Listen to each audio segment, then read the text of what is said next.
সকালের জলখাবার তো খাওয়া কমপ্লিট হয়ে গেছে, আর ঘড়িতে তখন দেখি বেলা 11:30 বাজে। তাই দেরি না করে সোজা রান্নার দিকে চলে এসেছি। আর মা কিন্তু এখানে সমস্ত কাজ আমাকে গুছিয়ে দিয়েছে, যাতে আমার রান্না করতে বেশি দেরি না হয়। এখানে কিন্তু পটলটাকে কেটে গায়ে কিন্তু হালকা করে চিড় দিয়ে নুন হলুদ দিয়ে ভালো করে ভেজে নিচ্ছিলাম, আর ঢেকে দিয়েছি যাতে ভালোভাবে পটলটা সেদ্ধ হয়। আর রান্না করব এখানে চিকেন। দেখো, পটলের এই রেসিপিটা কিন্তু আমি অলরেডি শেয়ার করেছি, তোমরা চাইলে কিন্তু আমার ইউটিউব চ্যানেলে দেখে নিতে পারো।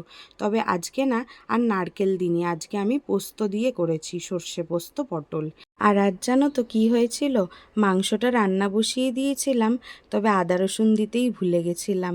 হঠাৎই মনে পড়েছে যে আদা রসুন দেওয়া হয়নি।